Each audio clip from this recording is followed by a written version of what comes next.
Hello everyone, it is Saturday, January 13th, 2018.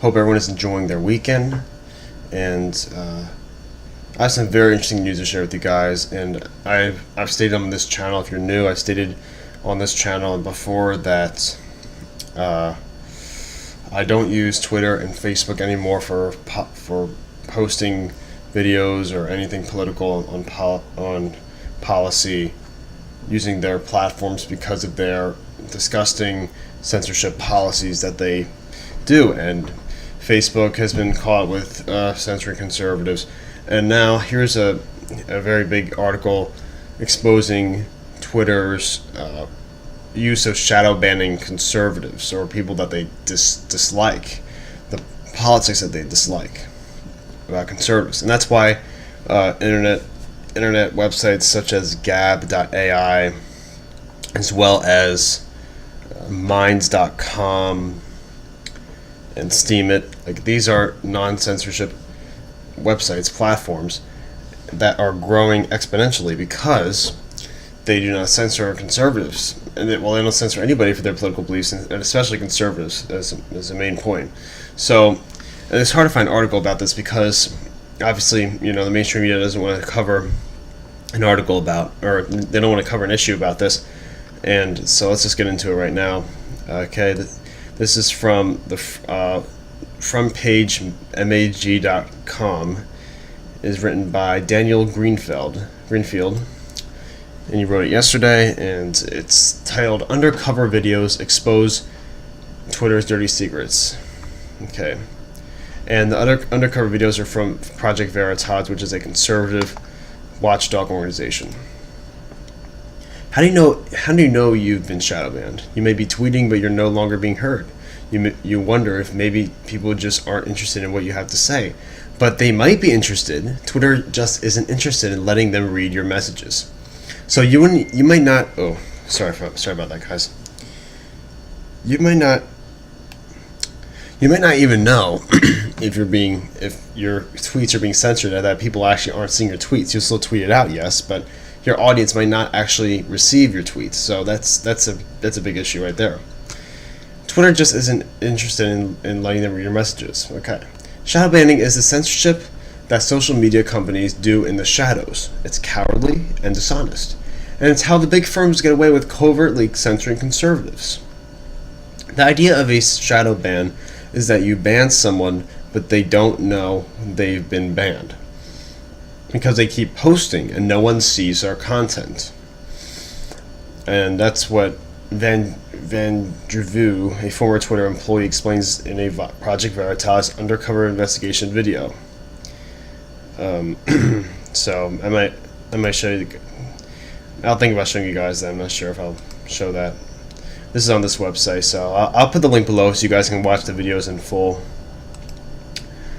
Okay, so think about it. If you put in hard work, like in videos, you take 15-20 minutes out of your day to create a good video, post it on Twitter, post it on Facebook, and the fact that it might not even be heard by your audience is just frightening. It's terrifying. It's terrible. It's terrible for a free and open society. Alright, let's continue. They just think that no one is engaging with their content, and when in reality, no one is seeing it. That's the issue right there. Shadow banning is the perfect metaphor for the big live social media. The big companies claim to empower you while they actually take away your voice. And they do it without you realizing it. Or as Hassan, Twitter's policy manager for trust and safety, put it, quote, "It's something we're working on where we're trying to get the obscenity people not to show up." So basically, the person that the employees at Twitter consider to be non-credible, they just stop. They've silenced them, which is obviously wrong and just dishonest. Social media has duplicated the media's hypocritical claims of transparency and fairness. Facebook and Twitter claim that they aren't media companies, but they act just like them. And with these videos, James O'Keefe pivots from hammering the media to exposing social media. And that's why, like I said earlier, that's why Minds.com, that's why Gab.ai, that's why Steemit, that's why these platforms are growing greatly, because they do not censor like Twitter and Facebook does.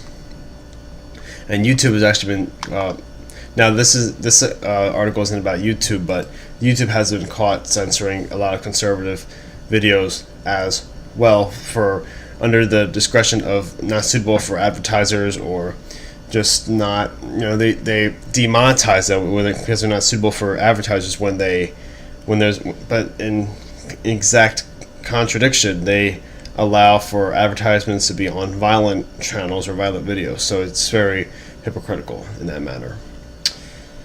Alright, moving along. Twitter has probably about 90% anti-Trump, maybe 99%. Norai, a former content review agent, revealed. And censorship was subjective. Anti-Trump employees felt free to censor pro-Trump messages. I mean, how can you even do this conscience? Like, how do you have a conscience to just censor people? Just absolutely terrible. Twitter doesn't run on definitive rules, but on unwritten codes and biases. And Twitter's unwritten code was to censor the right and favor the left. As the James Damore lawsuit against Google revealed, this monolithic mindset is achieved at big tech firms by a strategy of intimidation and scapegoating. The shutdown of conservatives at companies like Google and Twitter begins on the inside, and then when control has been consolidated, goes outside. And one example is that they fired one of the Google's employees for writing a piece about Google, criticizing Google for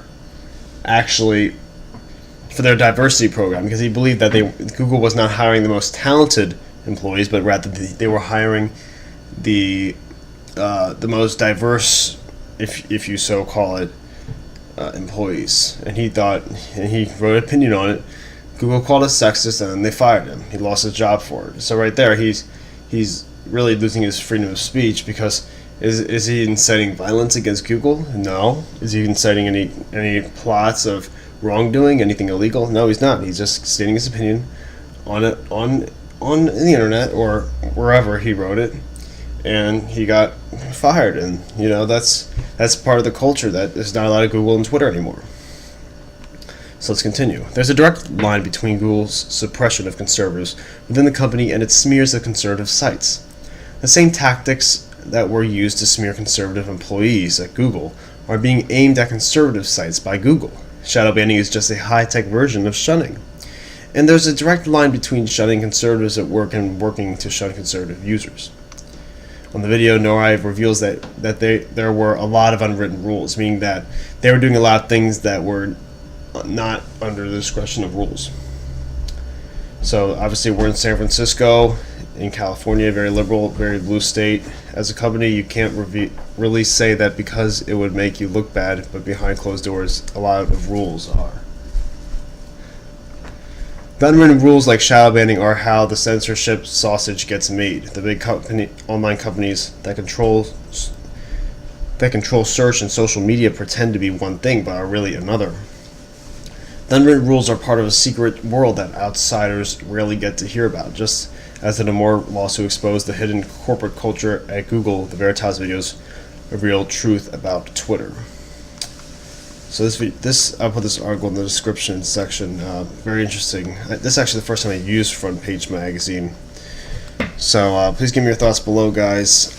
I'm on Gab and Steemit and Minds, so those links are below as well. And thank you so much for listening.